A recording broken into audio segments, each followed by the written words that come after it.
You can want to change and still accept who you are, accept your past, accept your ways, love yourself, compassion. So self-mastery to me is the root of everything, because if you can't first master yourself, master your mind, master your energy, master your emotions, how the hell are you going to attract what you want? You won't even know who you are. So you become like a leaf blowing in the fall, in the wind. Just, who am I? What do I stand for? Who knows? That's not going to be a clear quartz for drawing in what you want. You're very smoky. And so I wanted self-mastery to be the core of it, because I feel like in the spiritual circles, or when you listen to things spiritually, people are very like love and light and like manifesting and just attract and just mantras and chant mantras and put crystals in your bra. And you're like, what? So like, I don't know about anybody else listening, but I'm very practical. How do we as people attract the things? So it's kind of like a little dig as well in the spiritual community about like, you can't spiritually bypass. You can't mantra the shit out of yourself and tell yourself you love yourself when you hate your body, or you hate the way you look. Like, that energy internally does never lies. Welcome to the Next Level Life podcast with Christine Corcoran. This podcast is made for the powerhouse businesswomen who are ready to ignite their fullest potential. This is where we will dive deep into the mindset breakthroughs and sprinkle in some kick up the butt motivation so you can scale your business with confidence and clarity. Whether you're craving more income, impact, or inspiration, this podcast will be your ultimate resource for all things next level. Listen in as we have authentic conversations with game-changing female entrepreneurs as we reveal the secrets on what it takes to rise and thrive. So go ahead, ignite your inner fire, and let's get you taking massive aligned action. Are you ready to elevate? Let's go. I want to thank the tech gods for ever creating Clubhouse, because I got to meet this incredible woman so many years ago. So random that Clubhouse even existed. If you're listening to this and you're like, I don't even know what the hell you're talking about, Christine, it was literally an app that was an audio, like a live podcast. And it was great. And for Erika and I, who love to talk, it was one of those things that just brought so many people together. So thanking Clubhouse, but thanking you, Erika. Thank you so much for joining me on the podcast today. I'm so excited for our conversation. Oh my God, Clubhouse, Christine. I was like, you're famous on Clubhouse. I know you from Clubhouse. I just remember burning my dinner and getting in trouble from my whole family because I was about to have a moment to speak on the stage. And it was everything. It ruined my life for 2 weeks. It did, didn't it? I was literally on it all the time. I was obsessed with it. It was crazy. Yeah, so funny. But we found each other. Brought us together. Yes, it brought us together. So I am so excited for our conversation today, because we're going to be talking all about magnetism. And I just absolutely love this conversation. But also, I just want to acknowledge you for your level of magnetism and what you bring to the online space, and the way that you support incredible people online as well as within your community. Honestly, it is such a light that shines in our world, and it supports us to also give us permission to do the same. And I just love how magnetic you are when you show up. So I just want to start there by absolutely showing you some gratitude, because I know sometimes we don't get to experience that, and because we're just going for it, right? We're doing everything we can to scale our businesses, and it takes so much guts and grit. And yet it's one of those things that is that choice constantly to put yourself out there. So I'm sure that that's not an easy thing, especially with the year that you've had. So I appreciate you so much for being that light. Oh, I love you. Thank you so much. Thank you. And back at you, sister. I got to hang out. We actually got to meet and hug each other in real life this year, which was amazing. Highlight. And it's just so beautiful. So reflecting and mirroring it back to you. And thank you for showing up as you do and creating this amazing podcast and having me on here to talk about this. It means the universe to me. And you are such a beautiful human being. Oh, it's my pleasure. My pleasure. Yay. So I'd love to take it back a bit, because your first book, Confidence Feels Like Shit, is one of my favorite books. It was so good. And it talked a little bit more about your story and what confidence really means, and how to really develop true confidence. Can you talk about the journey from that book to now your new book, Becoming Magnetic?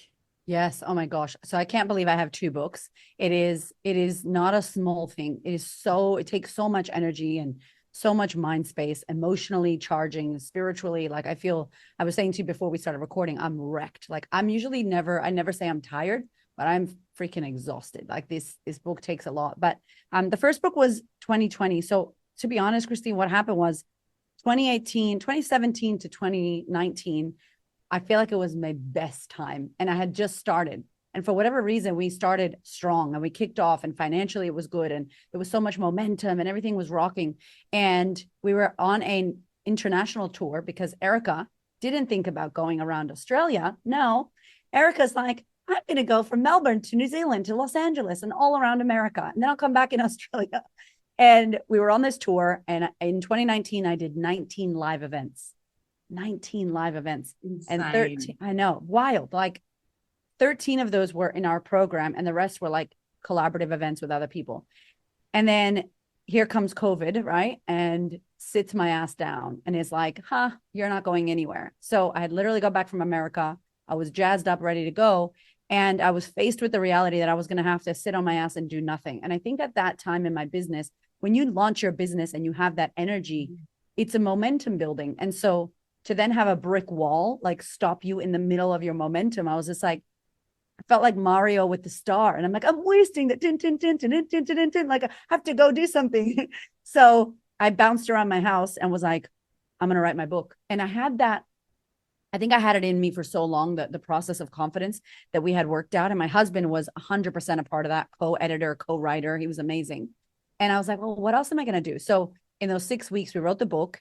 And I will say about myself back then, I was very juvenile and immature in the sense that I had beliefs about gatekeeping. I had beliefs about not being able to be myself and not being allowed to write and speak and show up with a hot pink book with cheetah print pages and bad words all over it. And so I got really in my head about, I'm going to do this myself. And it's an old thing that's messed with me for a long time, is that I don't trust anyone from my trauma and my past, like not even my husband. Like, I don't trust anyone. I need to make it happen and I have to do it now. And so we wrote the book in 6 weeks and it came out in like 5 months. Like, it was like, I don't know, August to November 30th, it was in my hand. And it was an amazing experience. But looking back at that book now, when you write a book, it's like you frozen in time. So what you believe, who you are, frozen in time. And it's very scary because I look back at it, I'm like, oh, like cringing, like, why did I say that? Like, I don't even have the definition of confidence in the book, which is now what I speak about. So I knew a depth of confidence, but there's so much more now. So it was awesome. It was great, but it was full on because it was COVID. But a lot of authors I speak to were like, that was the worst time for them because they couldn't leave their home and they felt like they had to write. Where for me, I bounced around the world and it felt like, now it's time to be quiet and do this. And so, yeah, from confidence feels like shit to becoming magnetic is 4 years of a journey. Luckily, or I don't know if luckily, but because of our audience and what we do and how we show up, we were able to sell like 20,000 copies of Confidence Feels Like Shit, which is incredible. Wild. As a self-published book. I mean, like, nobody took our book, like we did it ourselves. And so it was great. And I think, Christine, if I'm honest, it was because I wrote live on Instagram with my audience. I opened chapters, I would cry at 2 a.m. and everyone was watching because they were on their phones in COVID. Now, I don't know that this book will sell as many as that did because everyone's busy. We do in our life. You know what I mean? So it was very much a frozen in time moment, that book, but I'm really proud of it, but it is not how I think now. There's so much missing and you have to do that. You have to put your content out on imperfect, as you know, and then cringe at yourself later. So yeah, that was 100%. And I think that there's nothing negative about that. So I just want to like highlight that because I think that you have to start somewhere. And if you didn't start that process there and didn't get that out of your head and onto paper, then this book wouldn't be as good. I think this would be my opinion. But like you've got to start somewhere. And like I love that you think that I look back and cringe, because otherwise if you didn't look back and go, oh, it's exactly the way that I think now, like you'd be like, you haven't grown, you haven't changed. No growth. I know. I'm like, somebody should have told me I couldn't say that. And I just was wilding out. I think it was my rebellious, like against the system. And so I just went all hardcore. But then funnily enough, a lot of my friends in my circle were writing books and Penguin kept popping up, the name Penguin. And, you know, how do you submit a book? I also didn't want to submit a book I didn't want to submit and then wait for them to approve me and then wait for them to go, in 18 months. So when you write a book with a traditional publisher, they're not in a rush. And my publisher this year, Penguin, was in a rush. They were like, we want this out in January. And all my friends were like, you're going to write this book in a year? And I was like, bitch, I wrote 6 weeks. I'm like, this is slow. Like, can we speed it up? So you learn patience as you age, as you know, Christine, when we get a little bit older, we get more patience and we get more wisdom. And so somebody connected me to Penguin, and the lady was like, I loved your first book. I love that you do practical coaching. Everything you say is practical. And I'm like, you know about my book? And she was like, yes, it was great. And we got to chatting. And then this book was not called Becoming Magnetic. It was called Show Up, Stand Up, Speak Up. Oh, wow. Your guide to eradicate imposter syndrome and take up space, which is such a great name for a book. But then I was telling her about things and she's like, what did you say? Magnets. What was magnetic? What is that? And so her ears perked up. And obviously publishers know retail, they know sales, they know marketing, they know what's happening in every country. They know what's happening in Australia, for me, Australia, New Zealand. And she said to me, there's no book on magnetism. There's a book in America that came out in July, one book about magnetism. And I mean like proper, not someone who's self-published on Kindle or whatever. Yeah. No offense if that's you, but KDP, you know, the people listening. One book in the UK that comes out 2 days after my book. And then in Australia, there's no books on it. And so she's like, I think this is going to go off. And so the book became about magnetism. And I had to myself, like, you know, when you create content, you actually learn what you think about things. And you're like, actually, oh shit. And so, yeah, that was born. And in December 2023, I signed the contract when I was in Sydney at the Taronga Zoo. And I was like, holy shit. And so this whole year had been about becoming magnetic and writing this book. And it's been a fucking journey, girlfriend. Yeah. Have you found like through the journey of writing it, like that intention of setting that intention from December, of like, this is what I'm writing about. Have you found that you fully lived it? Oh, you know what, if I can be honest, I never thought that I was a magnetic person because I didn't think about it. And then the more I opened up magnetism, I just thought I'm friendly, I'm bubbly, I'm outgoing, I'm an extrovert, as people call me, because I never knew what that was. I love humans. I love talking to strangers. I love smiling at people. I'm typical fucking American. You know, that's why me and Christine love each other, because she's an American as well and at heart. And so I didn't know. And then as I started digging into magnetism and what it was in the science side of things and magnets, and then I was like, oh my God, I've always been magnetic. Like, that's exactly, of course. And Hamish goes, my husband's like, of course you can write this book. You're magnetic. And I was like, oh my God. And so it was really cool to see myself as a magnetic person and then go, well, what is magnetism? And what are the kind of like mind map offshoots? And of course, confidence is an offshoot. And of course, a micro skill. And then the more I got into like, wait, you can teach. It felt very much like confidence feels like shit. 5 phases by mistake. We didn't do that on purpose, because sometimes you should do things like that on purpose. But the confidence book has 5 phases of the practice of confidence. Becoming Magnetic had 5 phases. And both of them is like, you're never done. You don't just do the 5 and you're done. It's like, it's a continuous cycle that you move through as you grow your confidence, as you grow your magnetism. And I was just like, I felt like they're little cousins, you know? So it was kind of cool to write a sidestep book. I don't know what that would be called, not a sequel, a prequel, but like a sidestep to the mind map of how you can be a fulfilled, confident, out there person. So yeah, it's been a freaking journey. And I've learned a lot about myself and magnetism and my kids are so magnetic. And I see that through, and they're in the book, there's a part about like magnetic parenting, because I thought like magnetism in all areas of our lives. And it's so funny to see that, because I'm like, oh, I see that in my kids, you know, like, and it's beautiful. Oh, I love that so much. Yeah. So for the listeners listening, what is magnetism? Like if you were to describe it, give us the definition, what does magnetism mean to you? So there's a whole massive kind of definition in the book, but when I think about being a magnetic person, I think about someone who exudes this essence and presence about them that draws you in like a light, like moth to a flame, you know, and they walk in, or you see them at the airport, and something about you goes like, huh. And it makes you look twice, and it makes you keep eye contact, and you're interested and you feel good about it. And I guess the opposite would be someone that makes you get the icky, weird, like my gut feels off, like you feel off. And it's all energy, right? Like that person that gives you that ick, you feel something intuitively, you feel energetically like something doesn't feel right. You walk into a room and people are pissed off, you feel the tension. You can't see tension, but man, you can feel it. And so I feel like when you're magnetic, you're this person that draws people in and draws opportunities. It's like lights go green, parking spots are open, that feeling, right? Not always, but it's that feeling, and you want to be around that. And it's that vibe that someone gives out. Yeah. And you're so right. You do feel it. There's this energy about it. And sometimes you don't even realize that you're being drawn to someone. And then you're like in their Yes. world. And there's something Yes. about this person. And so in Yeah. the book, you talk about like self-mastery being one of the first phases. So why is self-mastery so important when it comes to becoming magnetic? Oh my gosh. So yeah, we did the five kind of phases of magnetism, and the first one is self-mastery. And within self-mastery, there's really three key areas. And so it's self-awareness, which first we have to become aware. Mm. It's self-reflection. So we're aware. Now we're reflecting on who we are and what we're doing. And the third one, which is the hardest for the women, I think that we work with, is self-acceptance.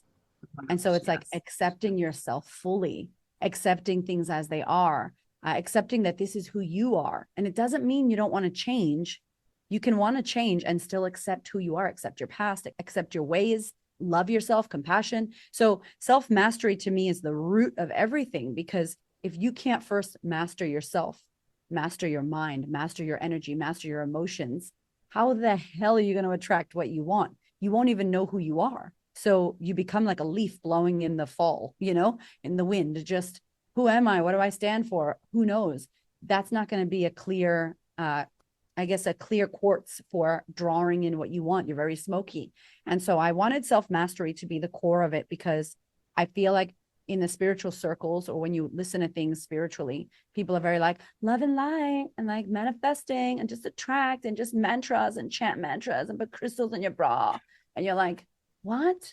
So like, I don't know about anybody else listening, but I'm very practical, and I love, like, my husband's a shamanic healer, for goodness sake. Like, you can't get more spiritual than Hamish Cramer. Like, we are spiritual. I don't talk about it much because it doesn't matter. It's about, like, as in, my beliefs don't matter in this book. It's about how do we as people attract the things. So it's kind of like a little dig as well in the spiritual community about, like, you can't spiritually bypass. You can't mantra the shit out of yourself and tell yourself you love yourself when you hate your body, or you hate the way you look. Like, that energy internally does never lies. And it's this like mixed signals that we send to the universe of like, I want to be a billionaire, or I want to be rich, or I want to be successful. But internally, you don't believe you're worthy of it, or internally you're like in scarcity, and that's okay. But if you don't admit it to yourself and do the work that's required in self-mastery to work on that, then you are going to be lying to yourself and attracting everything you don't want, and repelling actually what you desire. Yeah.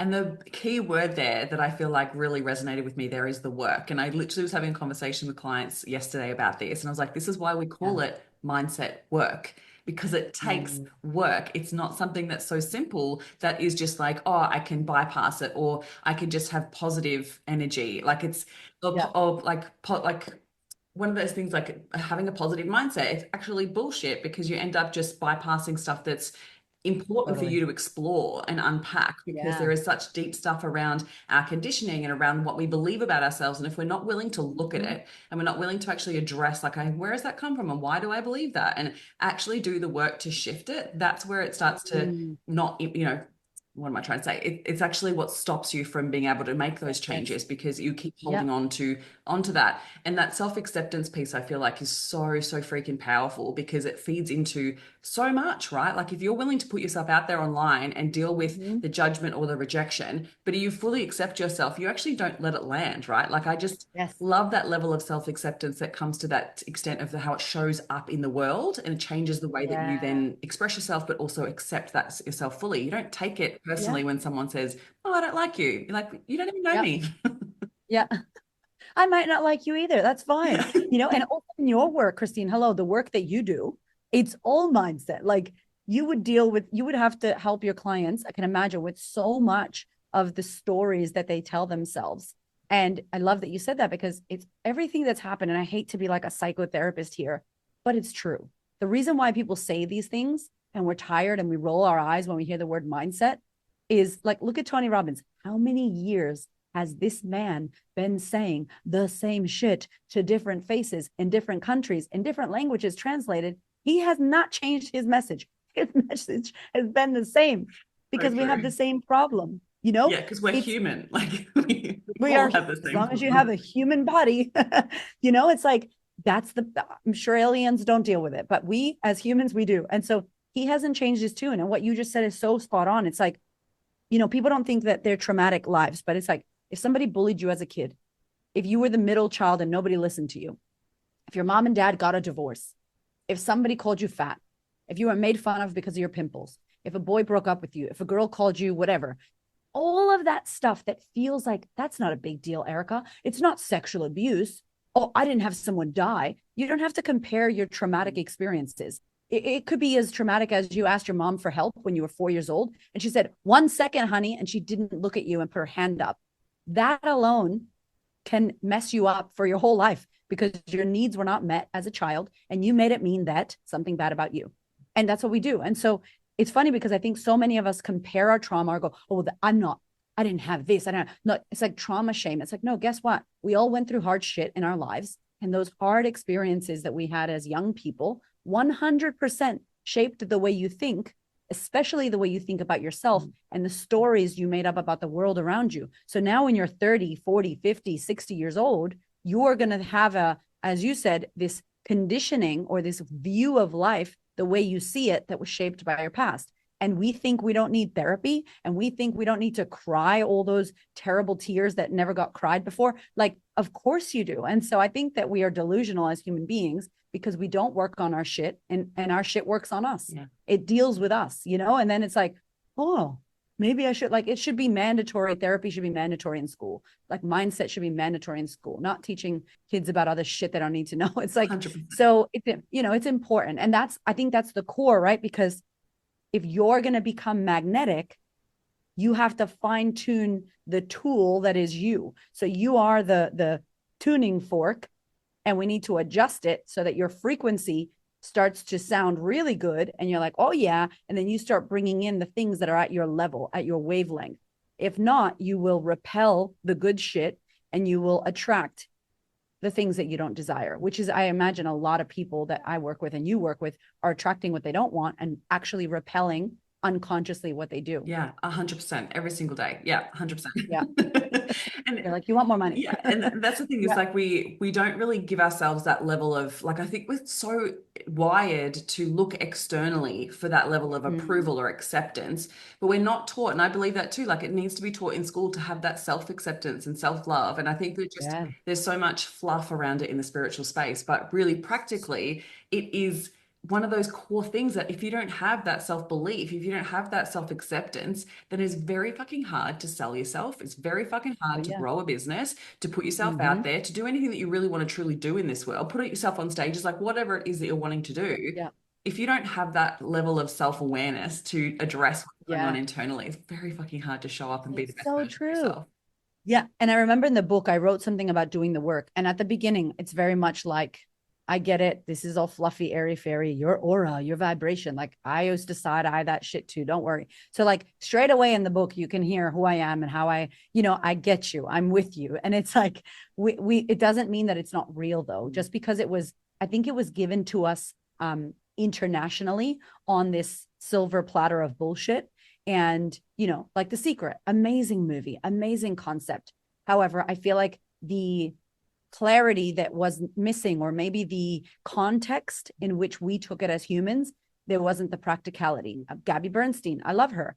Love and Light, like Love and Light, that's so frustrating because it isn't love and light. It's dark and gloomy and fucked up. And then it's love and light. But I know what she was trying to say, but it's like, so I guess if we don't look at what does doing the work mean, and we say like, you got to do the work. And so in the book, I broke down like, what does doing the work actually mean? Because I think many of us might not know. So many of my clients are like, what does that mean? And it's like facing your wounds, facing and acknowledging that you had hardships in the past, crying your tears, feeling your feels, sitting with your shit and just sitting, not moving around with it, just sitting with it and going, yeah, that was hard. And damn, that sucks. And really processing your emotions. And so, yeah, I think that that's always the first step. And if it, not only to magnetism, but the first step to anything.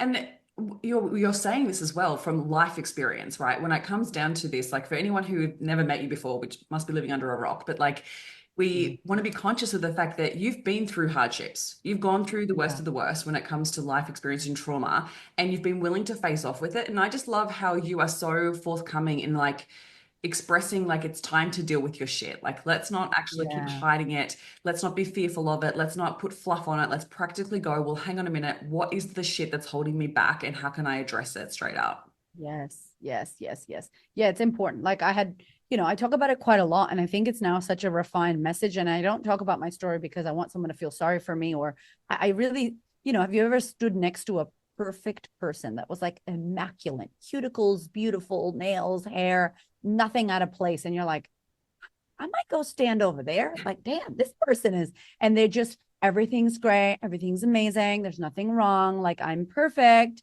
And just like the sun shines out of my ass. And you're like, yeah, so I have nothing to say to you. Like, there's no Not really. discussion. I don't feel, like, first of all, I don't feel safe to be me. I don't feel relevant. I don't feel like you get me. I don't feel like you hear me or you care about me or you see me. And it's wild because in the first 7 seconds, you're getting judged by your physical appearance. The first 11 seconds, people make major decisions about you. Like, do you care about me? Do you love me? Would you care for me? Do I care about you? And they don't even know you. This is happening subconsciously. So I thought my way into people's hearts and souls is to go, hey, here's all my shit. I'm a hot ass fucking mess. Here's my past. Here's my life. My husband died. I got raped. I got sexually abused. I got all this molested, blah, blah, blah. Like, here's all my stuff. Foster kid, poor, food stamps, ghetto bitch. Like, love it. This is me. And I was also able to blah, blah, blah. And I think when people, as I say, Christine, like I get metaphorically naked on the internet and I'm like, look at all my messed up shit. Look at all my stretch marks, my scars, my cute, my cellulite. That's me. And they go, oh, I got that too. Okay, me too. And then people start to strip down metaphorically, right? And show me their stuff. But if I'm not willing to show my cards and self-disclose and go, I see you, I know where you are because I was there. I'm not you, but I've been in that mode. Then I think people build that loyalty, that trust, that understanding. Then they want to listen to you. They don't feel like you're preaching at them. You're one of them, and you found a way out, and you're bringing a ladder, and it's like, come on. And so that in the book, I say that straight away. In the chapter 1, I share my whole, it's a in-depth, kind of like in Confidence Feels Like Shit, but we took a twist so that it was different. But yeah, and I just did the audiobook, and the guy, he's like a 70-year-old Australian guy, lovely man, Ian. And he was just like, oh wow. Like he stopped the recording. He's like, man, and we had a good old chat afterwards. And he's like, I get why you're allowed to talk about this. Now I want to listen. And I'm like, of course you do, because if not, I'm just preaching that you should this, you should that. It's like, who are you to tell me that? Like, how do I want people to feel safe around me. And that's really why I show up the way I do and share the story, because it's like, if I could do it, you could do it. And if someone else has done it, how the fuck have they done it? How is Tony not a drug addict? How is Viola Davis not homeless on the streets? Like, I would talk about Oprah, but I think she's tripping lately. So we'll just keep it at Viola Davis and Tony Robbins. Yeah, she's tripping. Anyway. It takes a lot of courage though to do that. Like I feel like I don't want to skip over that to put yourself out there at that extent and actually show all of your flaws and to put yourself out there to do that for people is super courageous. Is there something in particular that shifted for you that allowed you to do that? Or was it you like, oh, I have to do this in order for me to achieve Yeah, this? such a good question. No, there was something in particular. It was Gary Vaynerchuk. So I had my second baby at home. I was working for L'Oreal and I had this side hustle, Christine, for 5 years, which means 5 years is a long time to have a side hustle. It means you're bullshitting, you're sitting in fear, and you're not doing anything. You're lying to yourself by doing this little side hustle on the weekend for 5 years. And so I would watch these YouTubes of him, and my son was 2. I was breastfeeding Nava, who was like 3-4 months old. And he said something in a video, but obviously it wasn't that video. It was the amount of videos I had watched over the years. So anybody listening in business, people don't buy from one Instagram. They've been watching, they've been listening, and then you say something that day and they're ready to hear it, but you've been saying it. And I was just ready to hear it. And he said, like, basically he gave me a bitch slap and he was like, who do you think you are? Who cares about your life? Who cares about your story? Like, no one's going to come knocking at your door going, hey, Christine, I heard you're awesome at this in sales and, helping people with their business. Can you teach us your ways? He's like, you have to get on the mic. You have to build the podcast. You have to show up on socials. You have to tell people your story because no one gives a fuck who you are. No one's going to discover you. And I was just like, what? Like, it was like, oh, you don't get, like, he just uppercutted me. And I was just like, okay. And I had that moment. I had that waking up to, that coming to Jesus moment where I was like, yeah. I was like, shit, Gary. All right. Shit. All right. And he was right. Did I have a social media presence? No. Was I being 100% myself? No. I was still trying to be liked. I was trying to be perfect. I was keeping it together. Literally how my clients feel, that's what I was doing. So when I talk to them and they go, it's like you're in my head. I'm like, I was your head. I know your head. So of course I get what you're saying. Like, and I had to really decide in that moment, like who I wanted to be, what I wanted to do. The knock had come so many times and I had almost had a near death experience. I had lost my husband. I had lost everything. And it was like, what else are you going to wait for? You're going to wait till you get cancer. Are you going to wait till your legs break? Are you going to wait till this husband dies? What's going to be the wake up call, Erika? Because you've had quite a few. And I was like, shit, fine. All right.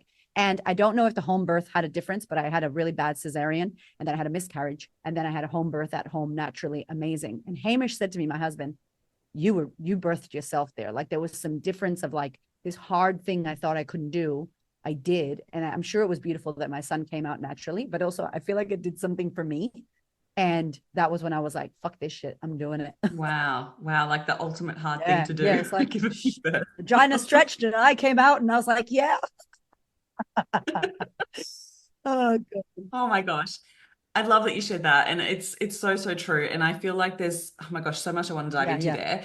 But I want to explore, like, I've heard you tell the story around Richard Branson and how you stood up and you went to the mic and you made yourself be seen. So can you tell us the difference between like that experience of like hearing from Gary and being like, oh my God, that I need to actually show up and be myself, from that to then actually showing up and then having that conversation with Richard Yeah. Branson, and how that relates to you stepping into your Oh my God. magnetism? It's such a great, I don't even use it as a magnetism story, but I will now. Thank you, Christine, because I'm like, that's actually a great magnetism story. So I went to this event. So one of my dear friends and clients owns an events company and she runs all the big events around Australia for these corporations.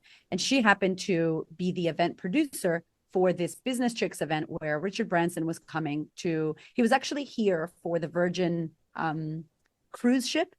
Yeah, he was here for Yeah. the launch. Amazing cruise ship. And he just happened to be here. So they had him on stage. It was at the Melbourne Expo Center, which is a massive kind of dark space, stage vibes, theater seating, and 600 people were there. Now, I hadn't bought a ticket. I was just with my friend, and I brought my team member with me. And we were probably more further at the back. So 600 people, he's on stage getting asked questions. It's a very dark room, and the stage is lit. And for whatever reason, maybe it was the dark room or the environment, the conversation was very mono, chill. And he's older. He's been to space. I'm sure his brain works differently now. And he's had some crazy jumping off airplanes, Richard Branson. And he was just like, okay, I'm bored. He said, like, can we turn on the lights? Can we flick the lights on? And does anybody have questions? And I think about the quote from Oprah: take responsibility for the energy you bring into the space. So he was getting probably paid or maybe not paid, I don't know, to be on stage and be asked questions. And he was like, I'm done. I'm bored. We need to change the energy in the room. And that's good because he decided, turn on the lights. I can't see. Can someone ask me a question? And it was beautiful to watch I him. love that he took Yeah, that role. me too. It was beautiful to watch him go, all right, thank you for interviewing me. And we've got all these people here. Does any of these people have a question? And also, I can't see these people. Can we flick the lights on? And so it was so amazing to witness. And then I sat there as out of 600 people, 2 women apologetically put their hand up. They didn't do the whole shooting your hand up. They did the whole, who's shy here? Me, I'm shy. You know, it's like, is that a hand or are you fixing your hair? I don't know what the hell's going on here. And I just got so pissed off, Christine. And in that moment, I was like, I would like to take responsibility for my time because my ass is sitting in this chair. I came to this event. I'm kind of a fan, but not a massive fan of him. Like Gary, I am, but he's cool. But I'm not like, I know his life and I study his work. So I'm there and I'm like, fuck, if I'm going to be here sitting my ass in this chair with my team member, I'm not just going to be passive about this. So I also took responsibility for not only my energy, but the energy of the venue. And I was like, this shit, we need to turn it up. So I stood up and I walked to the front, and one of the hosts, the MC, was a girl that I know, and we had spoken at different events. And I was kind of like, hey, give me the microphone. I have a question. So I didn't raise my hand. I stood up and I just walked up to the stage and waved down the MC. And then she gave me the microphone. And as the lady walked off the stage, I just started speaking Spanish and was like, hola, Richard, like really loud. Like I've completely, if there was sound magnetism, like, and then I changed the language. I never speak in Spanish. I don't know what the fuck happened to me. It was like I got exorcism magnetism. And I was like, hey, and I made this big scene. And then I sat next to him. Everybody was across from him. I'm like, fuck it. I'm going to sit next to this guy. Gave him a hug, got amazing photos with him. But then I asked him a question and got to see that he was there, but not all there. And I'm pretty sure the space thing has been fucking with the brain. But I asked him a question about his mom and philanthropy and why he gives a shit about humanity and why he does what he does. And it was an awesome moment. And then I got down, sat down. I felt good about it because I was like, oh, if we could turn up the music a little bit more and change the song, I like this party now. And it almost could sound fucking egoic. It wasn't about me and what I did, but if I'm going to be there, I am going to make sure that I do everything in my power to have a good time or I fucking go home. And anybody here, think about the lesson of Richard Branson. If I asked you, if you had the opportunity to ask Richard Branson a question, to talk to him, to sit next to him and to take a photo, would you take it? I promise you every listener would go, hell yeah. Well, guess what? 600. They say Yeah, that, 600 but yeah. people had that opportunity. Oh, but I didn't know I could go up there. I didn't know I could have taken a photo. I didn't know. Oh, so you're putting rules on what's possible for you? Oh, shit. So where are we missing opportunities when they're not in front of our faces? And he was asking, and Gary asked, and Gary said, get up, Australia. He yelled at everybody. I was already up, but he was yelling at Australia because people didn't get up. Richard didn't yell. He was very kind, but 2 women out of 600, that is shameful. Like Yeah. where are we missing out on opportunities? And obviously, Christine, not only did I get amazing photos with Richard that I can totally use, but like 4 or 5 people sent me videos on Instagram from their angles. And then they were like, oh my God, I saw you at Richard. Are you? Oh, that's Erika, the Queen of Confidence, whatever. And it was a great brand move for me on multiple planes. And that wasn't even the intention. I just literally was like, fucking come on, we got to do something with this. So these are the opportunities that I really feel like we miss out on. And I want you to ask yourself as you're listening to me and Christine right now, like, where are you missing an opportunity that has become available that you're not seeing and or you're too scared to put your hand up for? And what could that create for your business in 2025 if you actually opened your eyes to it and put your hand up? Yeah. So many people take themselves out of the race before even challenging themselves to do something different like that. Like they're like, oh no, I couldn't do that because of these many reasons, right? Like, and I think that, if you're listening to that as well and thinking like, oh, well, that I might have all these opportunities, but I don't have this and I'm not this and I'm not this and I'm not this. Like that's already taking yourself out of the race. And Totally. you were like, no, I'm going to make this a great event. But I think there's also this element of like had you had been speaking before and running events before Yeah. as well. So I feel like it's almost like a disrespect to the speaker if you're not actually prepared with a question. Now, anytime that I go to Totally. an event now, I think ahead. Like if I know who the speaker is, I think, okay, what question could I possibly ask? Because yeah, I want to put my hand up. I want to actually be on that mic. But also it's like, how are you respecting that person's time? They're giving their all Yeah. and you're not even prepared with a question. So much, this happens in Australia so much and it's so disrespectful. I feel like it's this energy, I don't know what it is, like we're here to watch, not be participate, like actually not participating in it. Yeah.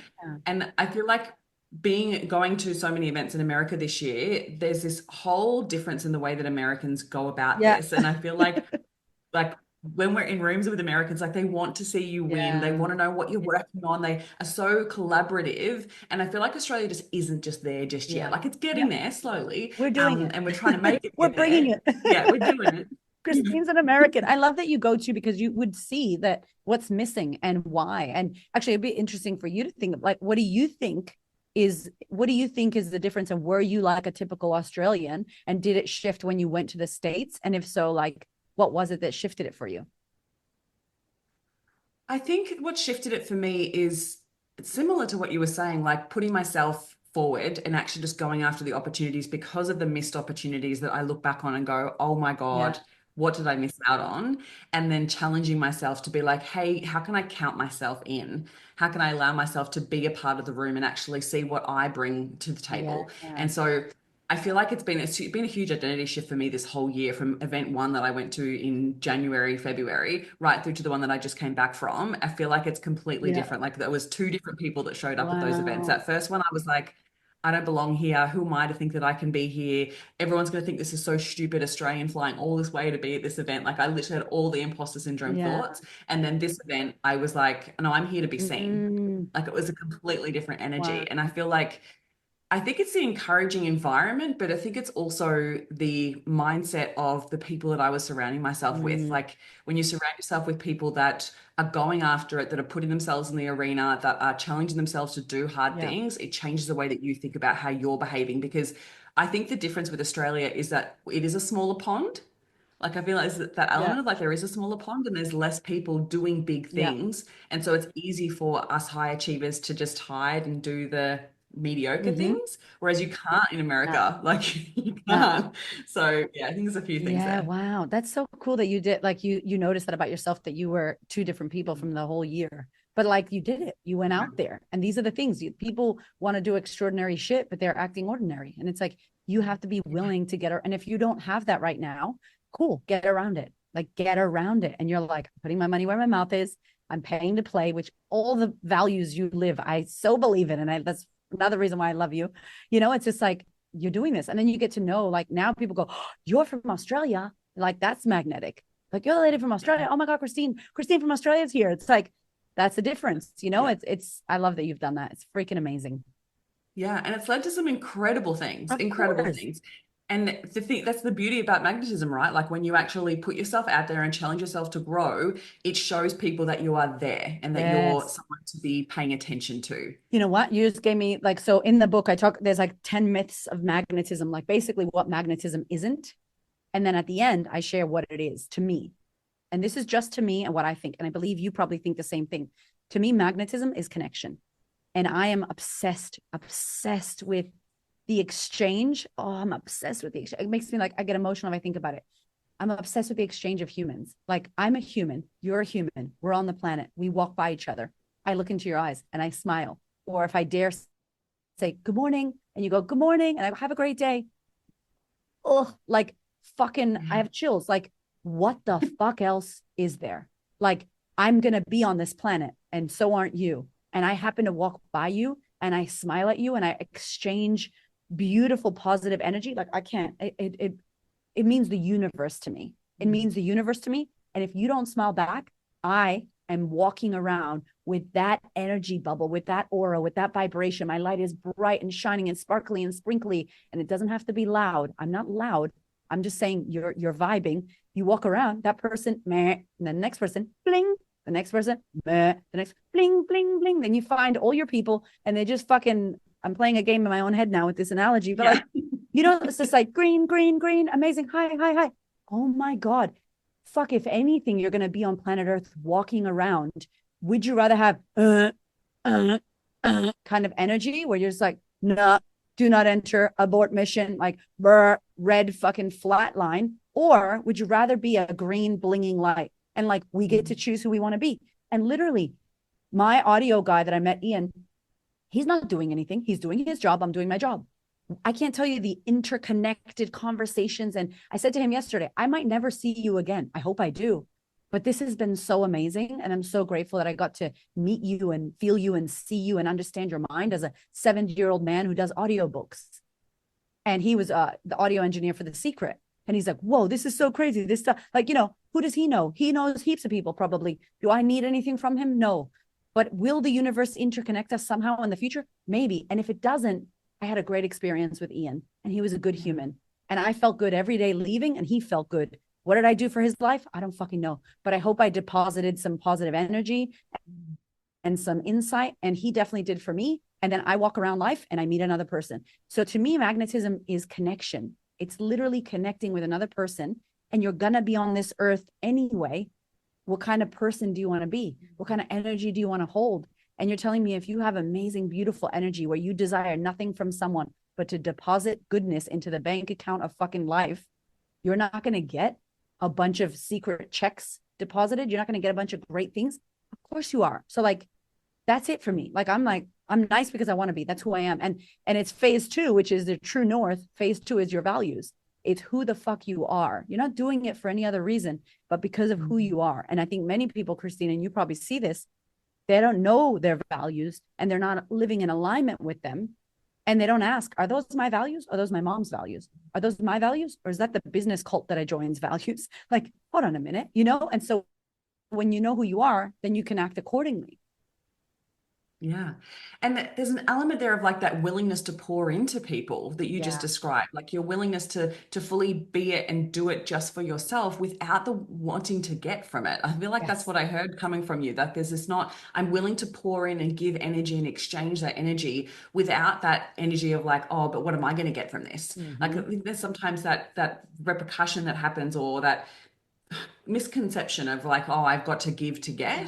But Mm, when you do truly just pour into others, you're right, like that yeah. absolute, that reciprocal energy happens no matter what. And I think Yeah. that it's just a beautiful way to live, like when you're Yeah. giving from that truly willingness just to give. Like that brings Yeah. me back to Tony Robbins, right? Like he always talks about this wanting to give, and true giving is giving not to get, it's Yes. just giving to give because we feel good giving, Totally. right? And it's a good value to have as business people. Like, Mm, how can I support you? What can I do for you? How can I, and it's a difference between, and if you do self mastery correctly, it's a difference between people stepping on you and you being a people pleaser.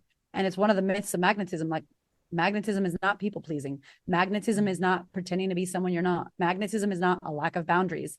Like, some of the people I speak to, like, I'm a HSP. And I'm like, what does that mean? Highly sensitive person. I'm an empath. So what? So people shit all over you? No. You could be a highly sensitive person. You could be an empath and also have fucking boundaries and also mm, respect your energy and also not allow people to suck you dry because you're aware of this co-creation that you're doing. So, that can be like victim mindset. Like, I'm just so magnetic that I can't go to the grocery store. I just can't shut off my energy. Oh, please shut the fuck up. Sounds like you don't have boundaries with yourself. It sounds like you need to take responsibility for your openness and close that shit up. My husband's spiritual as hell. He has to really clear himself when he works on people's energies mm, and when he does that work, because he could get their shit if he doesn't pay attention. What's mine is mine. yeah, What's mine can go. What's not mine can go. You don't take on people's yeah. shit. You allow yourself to. And so you really have to fine tune that. Love it. Love Yeah. it so much. I'm glad that you spoke about that, because sometimes, yeah, that's that secondary piece that people are like, oh, but I give so much of myself and then it drains me. Like, no, but with boundaries, Yes. just with Yes. boundaries. Except put a limit on that. And so, I mean, we can keep talking for so long, but I want to dive into the Alter Shego, because I know that we spoke about this when I came down to see you in Yes. Melbourne, and I loved your level of permission that you gave in this conversation, because I think when we talk about magnetism and like giving and showing up and being that best version of yourself, to be magnetized, because we're on a business podcast, I want to talk about the business side for a little bit. Mm-hmm. So, like being able to show up online and with your Alter Shego, Yes. I want you to talk about this, because I feel like there's this element of like, for so long, socials was like, you have to bear all and show everything. Yeah. And then there was this like, but hang on, we're running a business. Hell Like, yeah. how do we? Yeah. So, can you talk us through your concept around Alter Shego? Yes. So phase one is self mastery. Phase two is the values. Phase three is creating your alter ego. So I stole it from my husband because he had a gym called Alter Ego.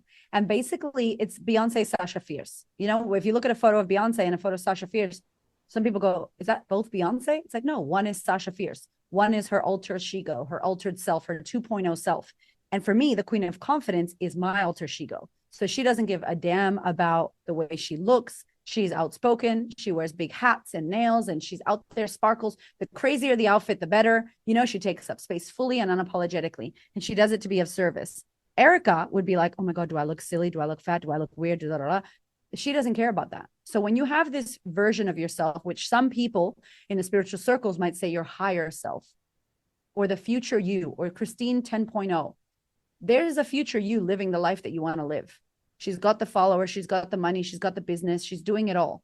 What is she doing? And how can we look to the future and grab her closer to the now? And it's like tapping into the future you and bringing her into the now. And so we define it and we do this process called building your alter ego. And it's like, cool, you've mastered yourself. Now you know who the fuck you are and your values and what you stand for and your true north. Now, who is that version of you that has everything you want? And how do we walk around as her? And so this brings in my hairdressing, my styling background, my coaching and therapy background. And we basically build this version of you and we call her a name and we talk about what she believes in and who she is. And when I do this with women, Christine, I did this yesterday on a talk. A woman explained her alter ego with limits. So she's like, she does this, but sometimes she doesn't, because sometimes she's better. And I'm like, it sounds like you mashed your alter ego with you. I'm like, remove you. Your alter ego doesn't give a fuck about any of that probably shit you just said. She's like, I'm 100% going to show up like this online, And so Your alter ego is the unlimited, uncapped version, your unlimited potential. And so when you step into her, or at least define her, you get to see, how does she dress? What does she wear? Serena Williams does this with her magical socks before her tennis matches. Lady Gaga wears heels. I dress in a certain way. I wear pink. I can't wear blue. It's illegal, right? Like, I do it on purpose because I want to set a certain brand. And when I wear that, I step on stage and I step into service and I'm her. And so if you have something maybe where you're nervous about showing up on social media, the Alter Shego process in chapter 7 will be perfect, because you build this version of you who is not scared, the version of you who is in service. What would she say? What would her weekly lives be about? How would she sell? How does she do a sales call?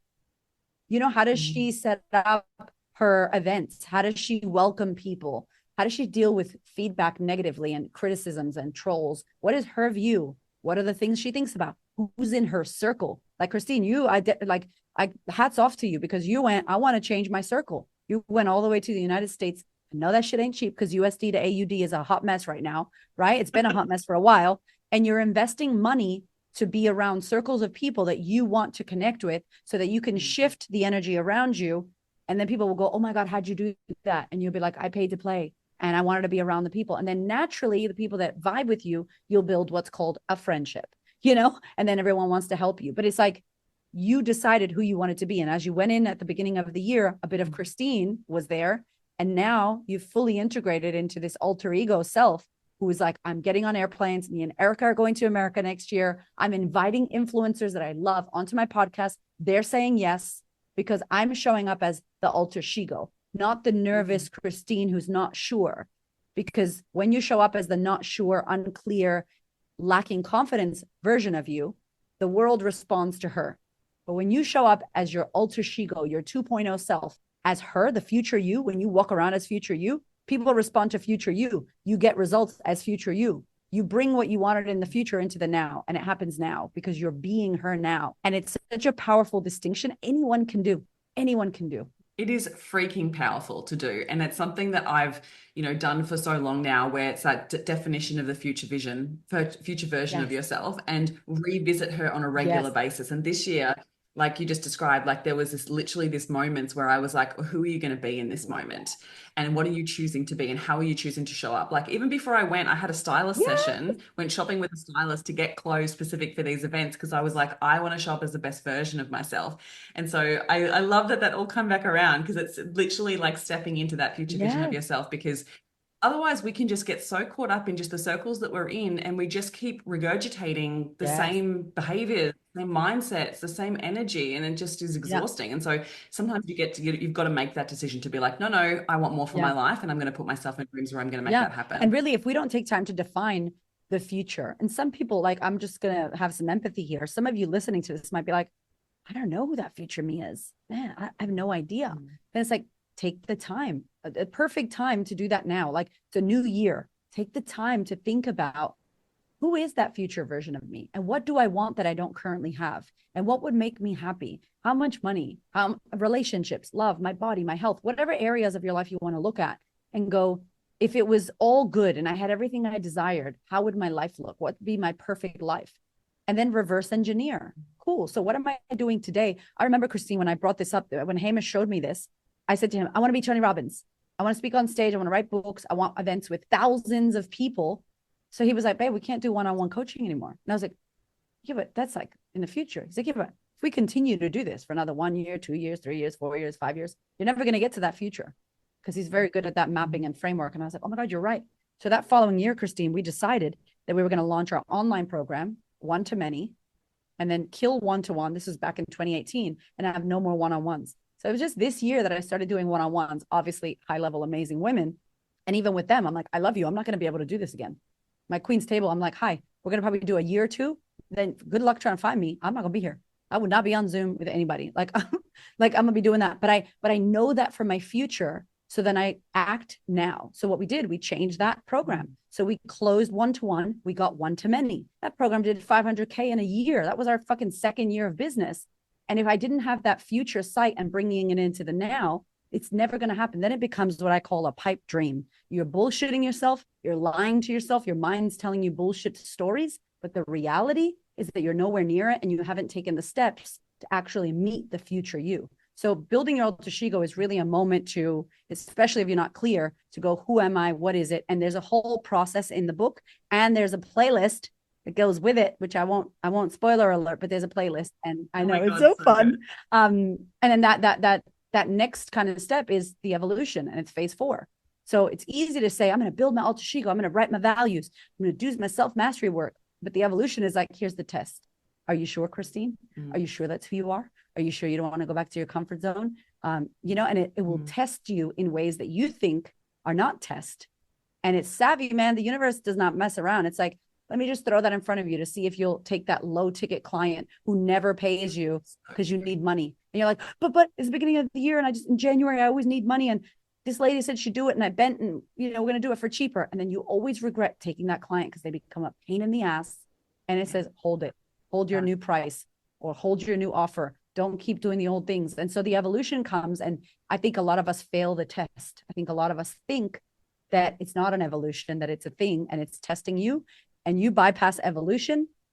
That takes you to the aura. And then you really kind of move through those 5 phases, which is fucking awesome to watch. Yes. Oh my God, so good. And you're so right. And those unique tests that the universe just sends you, and sometimes it can be super convincing, like super convincing. Like when I had that, I literally came to mind as you were talking, like had this moment before the last trip to the States back in November. I was like, oh, but you're moving house and you've got all these other expenses. Maybe you just don't go to this one. Like I had all the reasons. I even emailed them and said, like, if I don't go to this one, can I transfer it to the next one? Like, all the questions. And then I had a moment where a client of mine who actually lives there, so I was like going to be able to see her as well. She was like, you have to go. And I had this moment where I was like, that future version of me, how would she decide? Like, what would she do in this moment? And I was like, she fucking booked the flight. So I jumped on and booked the flight because I was like, I said to myself at the beginning of the year, you're going to do this. And I signed up for all of those events in advance, knowing that that's what I was wanting to do to transform. And the last event just transformed everything. So sometimes the universe can be super convincing, but you've got to hold that vision, right? You've got to hold strong to it and always come back to that future version of yourself and be like, how would she decide this? Oh, such a good question. What would my future self do? What would she do here? It's like, you're so clear on that though. And it's amazing that you followed that through, and then look at the result that you got, Christine. You passed the test, girl. Oh my gosh. Oh, love it.